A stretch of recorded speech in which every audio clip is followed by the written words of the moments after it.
وكفى وسلام على عباده الذين اصطفى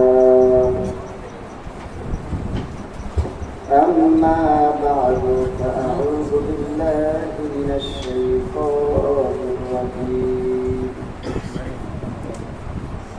بسم الله الرحمن الرحيم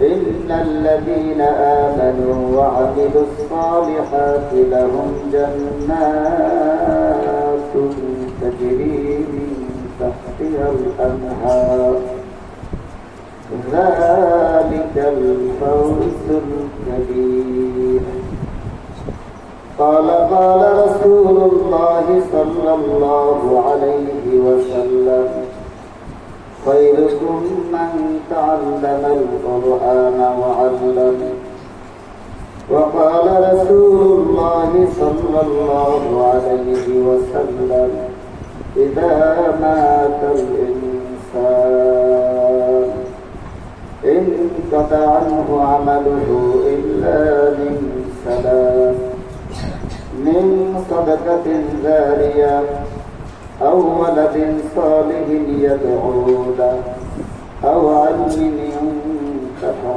به أو كما قال النبي صلى الله عليه وسلم صلوا علي صلاة لا ركوع لها ولا سجودا لعل الله يرحمني بلغ العلا بكماله كشف الدجى بجماله حسنت جميع خصاله صلوا عليه وآله اللهم صل على محمد وعلى آل محمد كما صليت على إبراهيم وعلى آل إبراهيم إنك حميد مجيد সম্মানিত মুআজ্জাজ মুকাররম আসসালামু আলাইকুম অত্যন্ত আমাদের স্নেহের আদরে এই মাদ্রাসার প্রতিষ্ঠাতা মাসুম বাচ্চা সহ পর্দার ভিতরে কিছু অভিভাবক আছে তারা সহ আমরা সকলে ওই প্রভুর দরবারে শুকরিয়া আদায় করি, কৃতজ্ঞতা কামনা করি যিনি আমাদেরকে পৃথিবীর যতগুলি মজলিস আছে, যতগুলি বসার বৈঠক আছে, তার মধ্য থেকে সবথেকে দামি, সবথেকে উন্নত, সবথেকে দামি একটা বৈঠকের মধ্যে আমাদেরকে আসার বসার কিছু সময় দিয়ে কিছু কথা বলা ও শোনার মতো সুযোগ করে দিয়েছেন। আমরা শুকরিয়া মুহাব্বতের সাথে আদায় করি কালিমাতুশ শুকর আলহামদুলিল্লাহি রাব্বিল আলামিন। আমরা শুকরিয়া কেন আদায় করব? বর্তমানে সারা পৃথিবীতে যে অবস্থা, ছোট বাচ্চা থেকে নিয়ে বয়স পর্যন্ত, বয়স্ক থেকে নিয়ে ছোট বাচ্চা পর্যন্ত, ছেলে নয় মেয়ে নয়, বর্তমানে মানুষের পৃথিবীর মানুষের যে অবস্থা, সামাজিক যে দুরবস্থা, যদি ওইদিকে আমরা তাকাই তাহলে আমরা কোরআন হাদিসের দৃষ্টিতে আমরা যারা আজকে মাদ্রাসায় ভর্তি হয়েছি এবং কোরআন শেখার মতো আল্লাহ আমাদেরকে সুযোগ করে দিয়েছেন, বিশেষ করে বাচ্চাদেরকে আমি লক্ষ্য করে বলতেছি আমরা এই পৃথিবীতে সবচেয়ে বর্তমান এবং সবচেয়ে আল্লাহর কাছে দামি। ঠিক কিনা বলো? দামি কিভাবে? আল্লাহ রাসূল নিজেই ঘোষণা করেছেন খায়রুকুম মান তাআল্লামাল কুরআন ওয়া আল্লামা। এই পৃথিবীতে সবচেয়ে দামি আল্লাহর কাছে ওই সমস্ত বাচ্চারা, ওই সমস্ত মানুষেরা, ওই সমস্ত যুবকরা, ওই সমস্ত ছেলেরা, ওই সমস্ত মেয়েরা, ওই সমস্ত কৃষকরা, ওই সমস্ত ব্যবসায়ীরা যারা নিজেরা কোরআন পড়ে এবং অন্যকে কোরআন শেখায়। তো কাজী আমরা যারা এখানে আসছি আজকে কোরআন শেখার জন্য, এবং যারা যে সমস্ত অভিভাবকরা আজকে আমাদেরকে অন্যান্য প্রতিষ্ঠানে না দিয়ে আমাদেরকে আল্লাহর কোরআনী প্রতিষ্ঠানে দিয়েছেন, তারাও সঠিক চেষ্টা করেছেন। এবং আমরা যারা আসার মতো সুযোগ পেয়েছি কোরআন শেখার জন্য, আমরা বাবার পক্ষ থেকে আমরা একটা সুন্দর পরিবেশে আমরা মাদ্রাসায় ঢুকে আমরা নিজেরা নিজেকে তৈরি করার জন্য এবং আমরা নিজেরা আমল ভালো করে নেক আমল করে আমার আল্লাহর কাছে দামি হওয়ার জন্য এবং সমাজে দামি হওয়ার জন্য এবং বাপমার সেই চোখের সামনে দামি হওয়ার সুযোগ বাপ্পা করে দিয়েছে। এই জন্য আমরা সকলে মহাব্বতের সাথে বলি আরো আলহামদুলিল্লাহ রাব্বিল আলামিন। আজকে এই কোরআন যাদের ভিতরে যাবে, এই কোরআন যারা শিখবে, এই কোরআন যারা তার সিনার ভিতরে হেফাজত করবে, আল্লাহ রাসূলকে আল্লাহ জানিয়ে দিয়েছেন তারা পৃথিবীতে সবচেয়ে দামি। এতে তো কোনো সন্দেহ নাই। এই কথাটা বুঝেই থেকে আমি একটা ঘটনা বলি। ঘটনা হলো বিশটা হাফিজ রাহিমাহুল্লাহ, উনি অত্যন্ত একটা ব্যতিক্রম মানব ছিলেন, ওনার আমল ভালো ছিল। সোজা কথা হলো বর্তমানে যেভাবে নাকি এলাকার আনাচে কানাচে মানুষ মদের আড্ডায় লিপ্ত, নেশা আড্ডায় মানুষ লিপ্ত এবং নেশা জাতীয় জায়গাতে মানুষ গিয়ে আব্বা আম্মাকে পর্যন্ত হত্যা করে, বাপ্পার সাথে খারাপ বেয়াদবি করে, বাপ্পাকে মারধর করে, বিভিন্ন জায়গা থেকে আমাদের কানে খবর আসে যে আব্বা আম্মা সেই নেশার টাকা না দেওয়ার কারণে মাকে কেমন হাত পা বেঁধে সন্তান নির্যাতন করে। এইভাবে কি করতেন বিশটা হাফিজ রাহিমাহুল্লাহ তাআলা, উনি মদের একটা আড্ডায় লিপ্ত ছিলেন, সবসময় মদপান করতেন। তোমরা দেখবা বিভিন্ন সাইকেল লেখা থাকে যেমন এখানে আড্ডা হবে বন্ধু আসো, দেখবা বড় বড় শহরের মধ্যে বিল্ডিং এর মধ্যে লেখা থাকে বন্ধু এখানে আড্ডাখানা তোমরা আসো। ওই আড্ডাখানাতে কিন্তু এই সমস্ত খারাপ কাজগুলি কি হয়, মানুষদেরকে প্রশিক্ষণ দেওয়া হয়।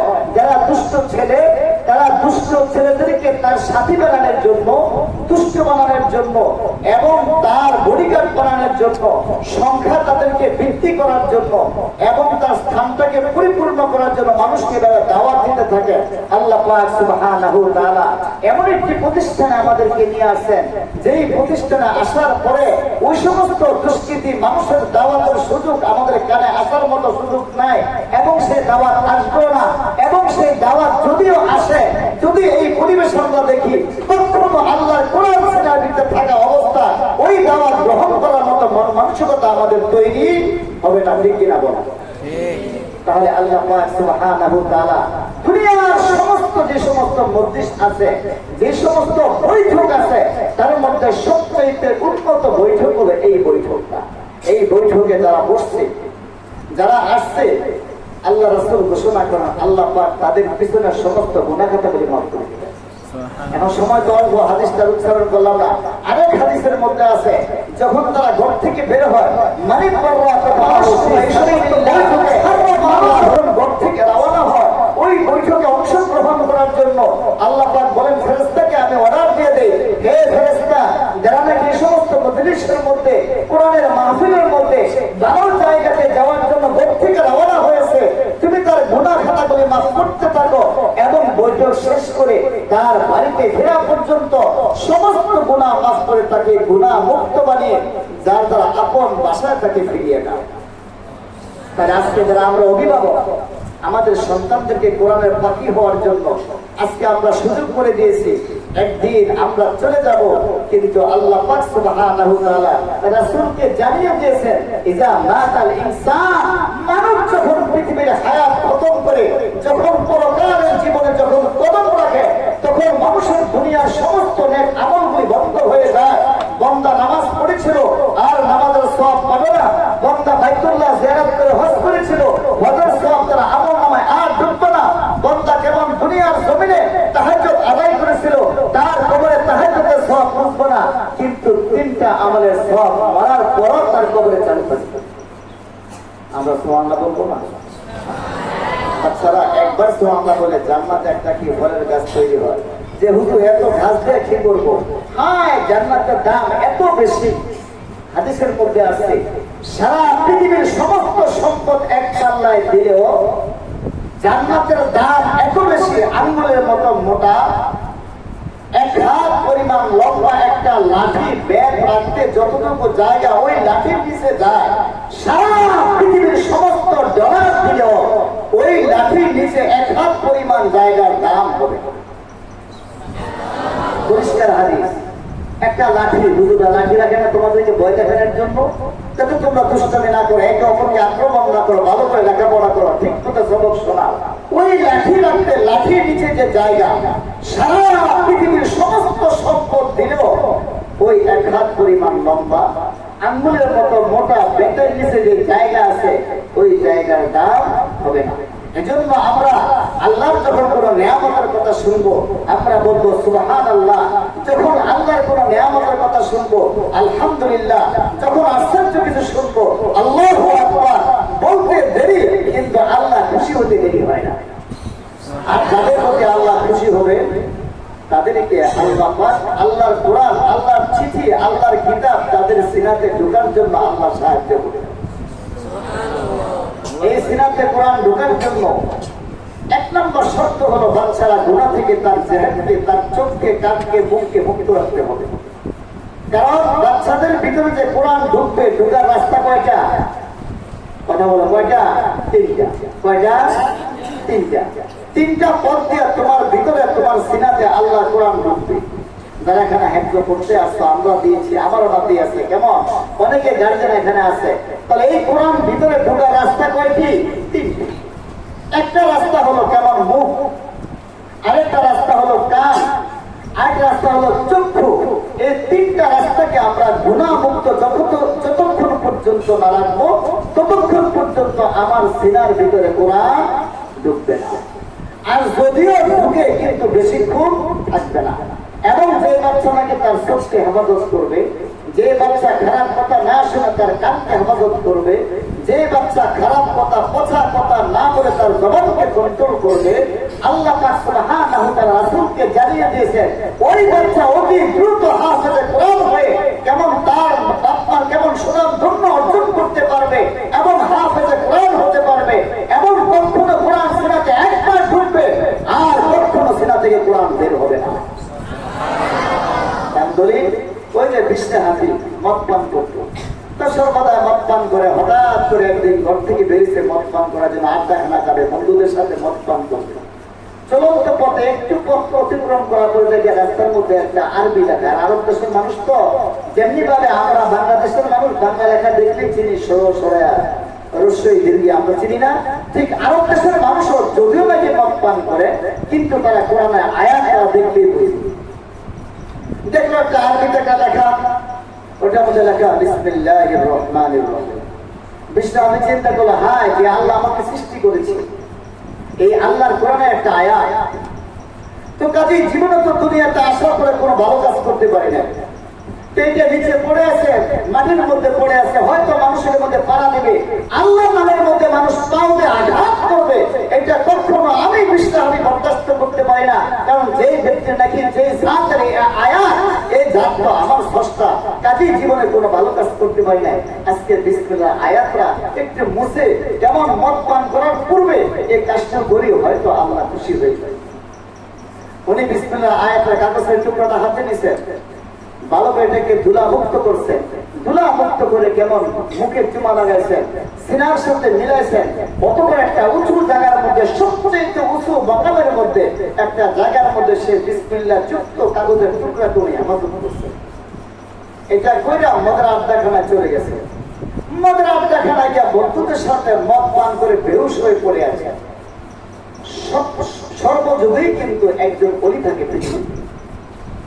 যেমন আমাদের সময় ছিল, আমাদের বিশ্বাস সুন্দরী হুজুর ইদ্রিস সাহেব ছিলেন, একসময় হাবিবজি হুজুর ছিলেন, একসময় পীরজি হুজুর ছিলেন, একসময় শামসুল ফরিদ রহমাতুল্লাহ আলাইহি ছিলেন, একসময় কারি ইব্রাহিম সাহেব ছিলেন।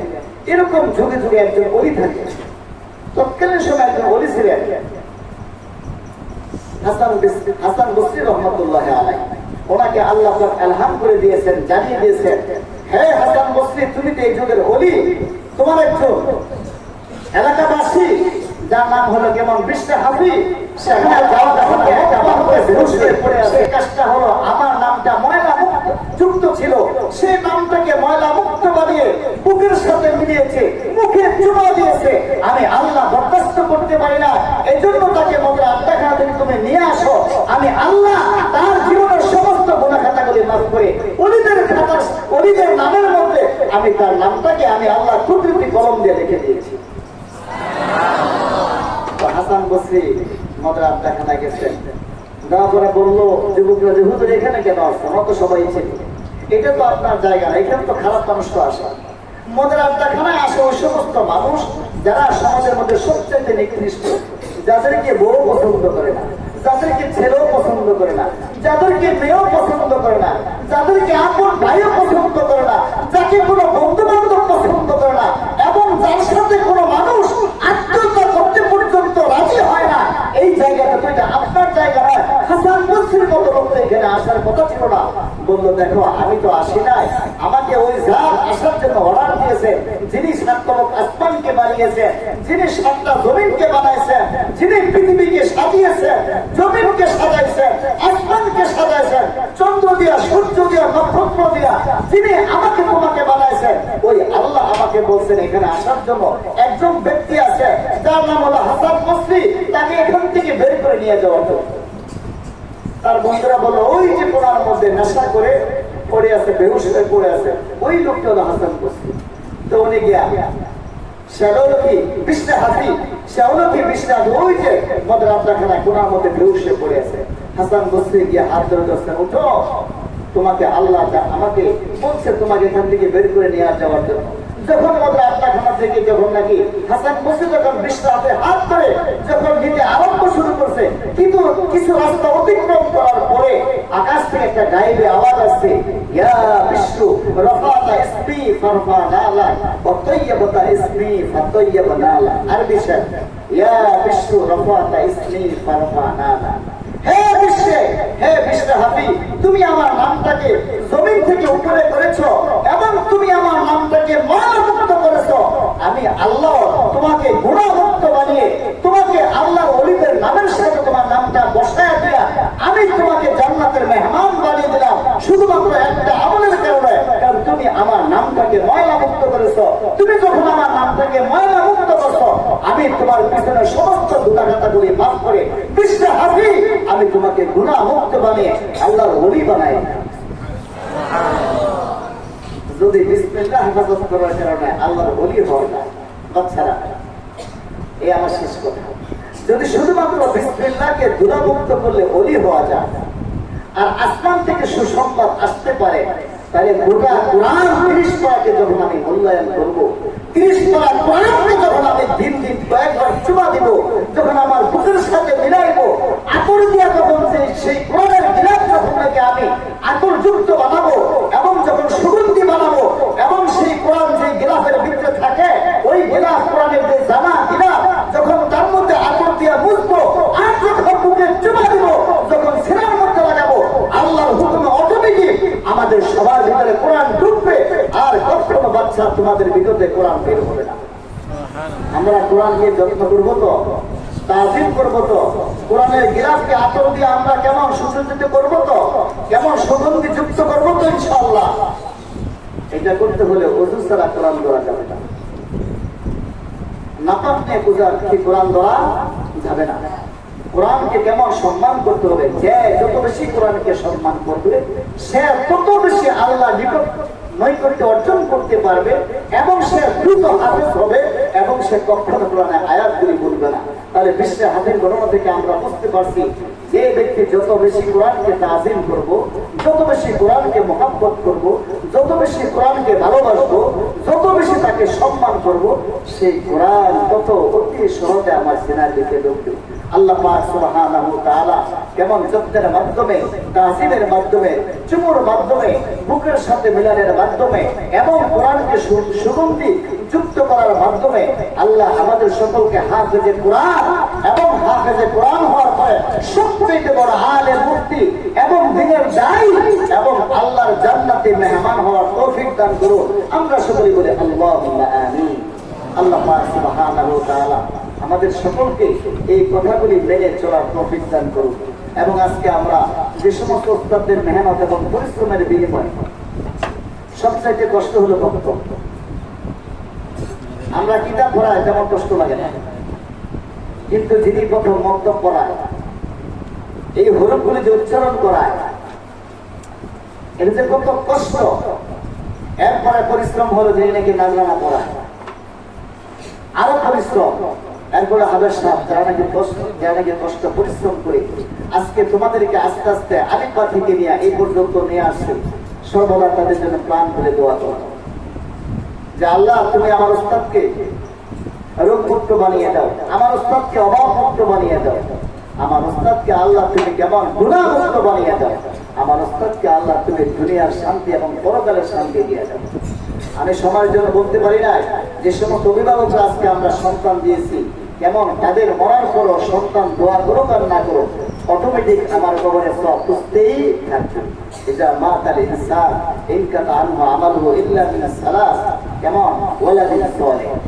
নেক্সট সন্তান যারা পৃথিবীতে রেখে গেছে, যারা সন্তানকে কোরআন শিক্ষা দেওয়ার মতো সুযোগ করে দিয়েছে, বাচ্চা দোয়া করুক আর না করুক, কিন্তু আমি মরতে দেরি আমার কবরে আমার সন্তানের কোরআন তেলাওয়াতের সওয়াব বুঝতে দেরি হবে না।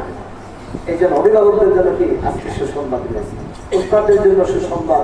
খায়রুকুম মান তাআল্লামা কুরআন ওয়া আল্লামা শিক্ষা এবং সময় হলো কি তালিবুল ইলম যখন কোনো দোয়া করে আল্লাহ সেই দোয়ার সাথে সাথে গ্রহণ করে নেয়। এই জন্য আল্লাহ পাক সুবহানাহু ওয়া তাআলা হুজুর সাথে পবিত্রতার সাথে আমাদের সকল বাচ্চাকে কোরআন পড়ার তৌফিক দান করেন। এটা বাগান, এটা কি বাগান। এই জন্য কই বলছেন মাদ্রাসা হয় বাগে জান্নাত, মুআল্লাম হয় মিসলে গুল, বুলবুল শহর ওয়াসফে আল্লাহ দিন হয় বুলবুলানে তওবা। সময় নাই তো এই জন্য দিকে যাই নাই। মাদ্রাসা হয় বাগে জান্নাত, মুআল্লাম হয় মিসলে গুল, শিক্ষক হলো কেমন সেই ফুল বাগানে কেমন ফুলের মতো, আর যেমনি ভাবে নাকি ফুলের কুড়ি থেকে কেমন মৌমাছি মধু সংগ্রহ করে, ঠিক বাচ্চারা মাদ্রাসার বাগান উস্তাদের মতো ফুলের কুড়ি থেকে তারা কোরআন সংগ্রহ করে পৃথিবীর জন্য তারা দাবি হয়ে যাবে। আল্লাহ পাক সুবহানাহু ওয়া তাআলা এই মাদ্রাসার বাগানের ফুলের কুড়ি শিক্ষকের জবান থেকে সিনা থেকে আমাদেরকে কোরআন নিয়ে আমাদেরকে সমাজ এবং বাপ্পার কাছে দাবি হয়ে জান্নাতে মেহমান হওয়ার তৌফিক দান করুন। ওয়া আখিরু দাওয়ানা আলহামদুলিল্লাহি রাব্বিল আলামিন। আস্তাগফিরুল্লাহ রাব্বি ওয়া আতুবু ইলাইহি। লা হাওলা ওয়া লা কুওয়াতা ইল্লা বিল্লাহিল আলিয়্যিল আযীম। আমরা সকলে বিসমিল্লাহর সাথে সূরা ইখলাস তিনবার পড়ি এবং নামাজের দুরূদ শরীফ পড়ি। আমরা উস্তাদের জন্য দোয়া করব, বাপ্পার জন্য দোয়া করব, বিশেষ করে মাদ্রাসার জন্য দোয়া করব, যাতে এই মাদ্রাসা কেমন স্থায়ীভাবে হয়ে যায় এবং যিনি মাদ্রাসা করছেন খালেদ সাইফুল্লাহ সাহেব যেন এই মাদ্রাসার ব্যাপারে ওনার আল্লাহ পাক ওনার মনের সমস্ত আশা পূরণ করে দেয়।